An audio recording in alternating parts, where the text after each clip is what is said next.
The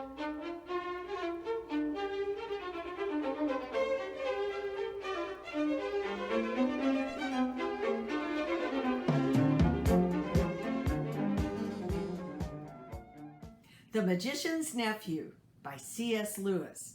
Chapter 8. The Fight at the Lamppost. "Ho, Empress, are you?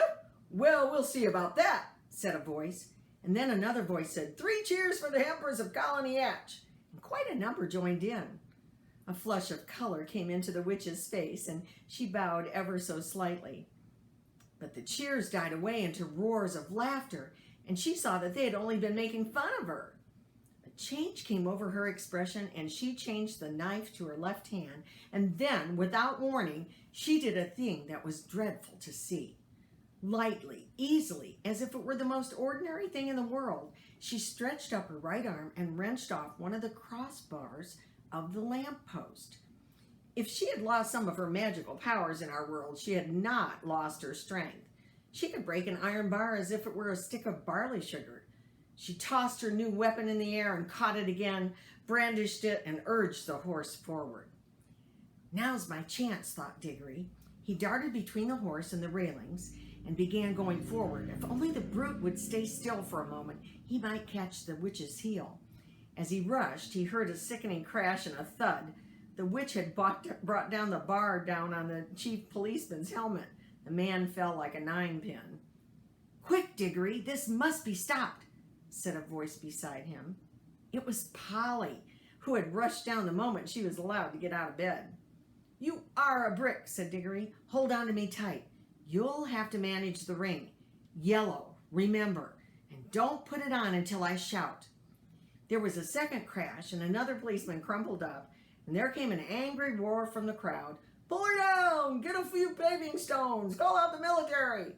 But most of them were getting as far away as they could. The cabbie, however, obviously the bravest as well as the kindest person present, was keeping close to the horse, dodging this way and that way to avoid the bar, but still trying to catch Strawberry's head. The crowd booed and bellowed again. A stone whistled by Diggory's head, and then came the voice of the witch, clear like a great bell, and sounding as if for once she was almost happy. "Scum! You shall pay dearly for this when I have conquered your world. Not one stone of your city will be left. I will make it Escharn, or Felinda, or Soloris, or Bramadin." Diggory at last caught her ankle. She kicked back with her heel and hit him in the mouth. In his pain, he lost hold. His lip was cut and his mouth was full of blood. From somewhere very close by came the voice of Uncle Andrew in a short, trembling scream. Madam, my dear young lady, for heaven's sakes, compose yourself." Diggory made a second grab at her heel and was again shaken off. More men were knocked down by the iron bar. He made a third grab and caught the heel and held on like grim death, shouting to Polly, "Go!" And then, oh, thank goodness, the angry, frightened faces had vanished, all except Uncle Andrew's. Close beside Diggory in the darkness, it was wailing on, "Oh no, is this delirium? Is this the end? I can't bear it. It's not fair. I never meant to be a magician. It's all a misunderstanding. It's all my godmother's fault. I must protest against all this, in my state of health too, a very old Dorsetshire family." Bother, thought Diggory. We didn't want to bring him along. My hat, what a picnic. "Are you there, Polly?" "Yes, I'm here. Don't keep on shoving." "I'm not shoving." But before he could say anything more, their heads came out of the warm, green sunshine of the wood. And as they stepped out of the pool, Polly cried out, "Oh, look! We brought the horse with us, too! And Mr. Ketterly! And the cabbie! Well, this is a pretty kettle of fish." As soon as the witch saw that she was once more in the wood, she turned pale and bent down till her face touched the mane of the horse. You could see she felt deadly sick. Uncle Andrew was shivering, but Strawberry, the horse, shook his head and gave a cheerful whinny and seemed to feel better. He became quiet for the first time since Diggory had seen him. His ears, which had been laid flat back on his skull, came into their proper position, and the fire went out of his eyes. "That's right, old boy," said the cabbie, slapping Strawberry's neck. "That's better. Take it easy." Strawberry did the most natural thing in the world. Being very thirsty, and no wonder, he walked slowly across to the nearest pool and stepped in it to have a drink. Diggory was still holding the witch's heel, and Polly was holding Diggory's hand.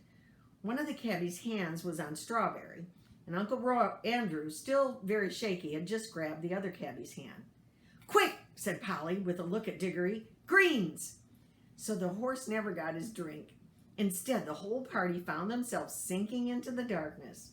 Strawberry neighed. Uncle Andrew whimpered. Diggory said, "That was a bit of luck." There was a short pause, and then Polly said, Oughtn't we be nearly there now?" "We do seem to be somewhere," said Diggory. "At least I'm standing on something solid." "Why, so am I, now that I come to think of it," said Polly. But why is it so dark? I say, do you think we got in the wrong pool?" "Perhaps this is Charn," said Diggory, "only we got back in the middle of the night." "This is not Charn," came the witch's voice. "This is an empty world. This is nothing." And really it was uncommonly like nothing. There were no stars. It was so dark that they couldn't see one another at all. And it made no difference whether you kept your eyes shut or open. Under their feet there was a cool, flat something which might have been earth and was certainly not grass or wood. The air was cold and dry, and there was no wind. "My doom has come upon me," said the witch in a voice of horrible calmness. "Oh, don't say that," babbled Uncle Andrew. "My dear lady, pray don't say such things. It can't be as bad as that. Cabman, my good man, you don't seem to happen to have a flask about you. A drop of spirits is just what I need." Now then," came the cabbie's voice, in a good, firm, hearty voice. "Keep cool, everyone. That's what I say. No bones broken, anyone? Good. Well, there's something to be thankful for straight away, and more than anyone could expect after falling all that way. Now, if we've fallen down some diggings, as it might be for a new station on the underground, someone will come and get us out presently. See, and if we're dead, which I don't deny we might be, well, you got to remember that worse things happen at sea, and a chap's got to die sometime, and there ain't nothing to be afraid of if a chap's led a decent life. And if you ask me, I think the best thing we could do to pass time would be to sing a hymn." And he did.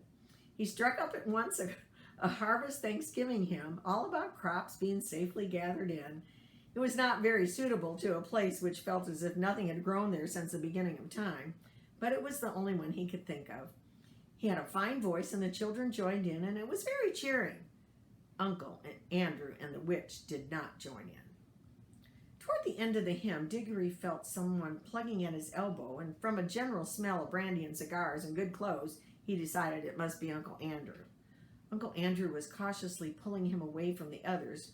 When they had gone a distance, the little old man put his mouth so close to Diggory's ear that it tickled, and he whispered, "Now, my boy, slip on your ring. Let's be off." But the witch had very good ears. "Fool," came her voice, and she leaped off the horse. "Have you forgotten that I can hear man's thoughts? Let go the boy. If you attempt treachery, I will take such vengeance upon you as you have never heard of in all the worlds from the beginning."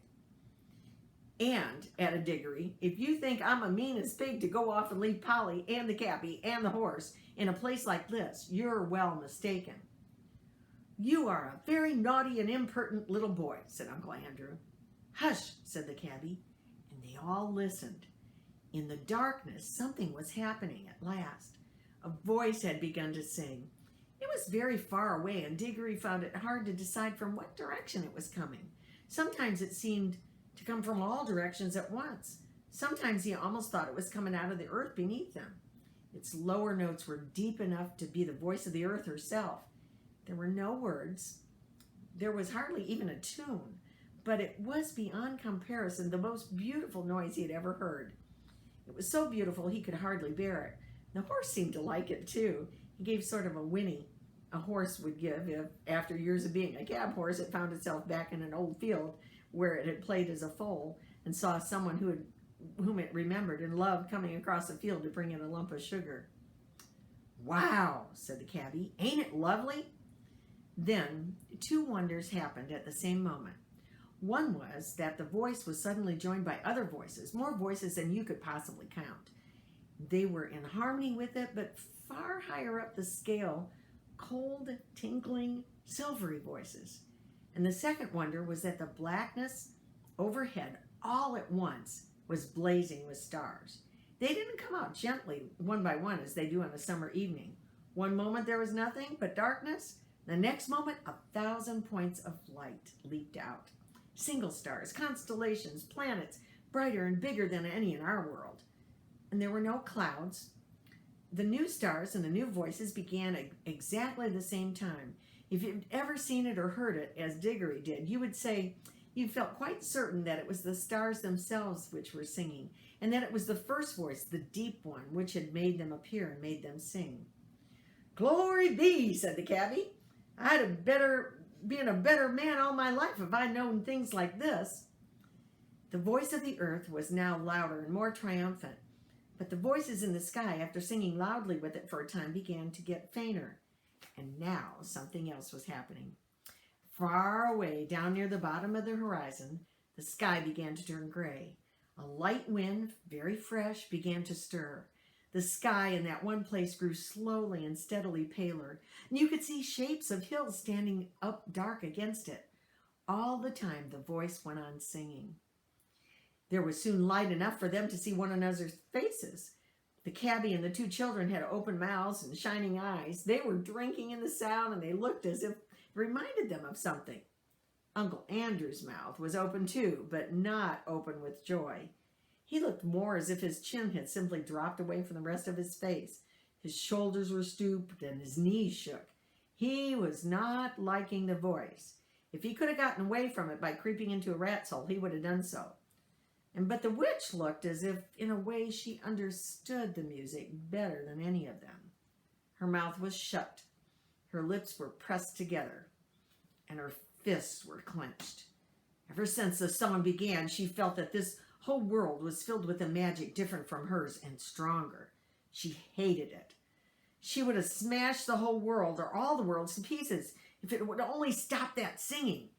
The horse stood with its ears well forward and twitching. Every now and then it snorted and stamped the ground. It no longer looked like a tired old cab horse. You could now well believe that its father had been in battles. The eastern sky changed from white to pink and from pink to gold. The voice rose and rose till all the air was shaking with it. And just as it swelled to the mightiest and most glorious sound it had yet produced, the sun arose. Diggory had never seen such a sun. The sun above the ruins of Charn had looked older than ours. This looked younger. You could imagine that it laughed for joy as it came up. And as its beams shot across the land, the travelers could see for the first time what sort of place they were in. It was a valley through which a broad, swift river wound its way, flowing eastward toward the sun. Southward there were mountains, northward there were lower hills, but it was the valley of the mere earth, rock and water. There was not a tree, not a bush, not a blade of grass to be seen. The earth was many colors. They were fresh, hot, and vivid. They made you feel excited until you saw the singer himself, and then you forgot everything. It was a lion, huge, shaggy, bright. It stood facing the risen sun, its mouth wide open in song, and it was about 300 yards away. "This is a terrible world," said the witch. "We must fly at once. Prepare your magic." "I quite agree with you, madame," said Uncle Andrew. "A most disagreeable place, completely uncivilized. If only I were a younger man and had a gun." "Gun?" said the cabby. "You don't think you could shoot him, do you?" "And who would?" said Polly. "Prepare the magic, old fool," said Jadis. "Certainly, madame. I must have the children touching me. Put on your homeward ring at once, Diggory." He wanted to get away without the witch. "Oh, it's the rings, is it?" cried Jadis.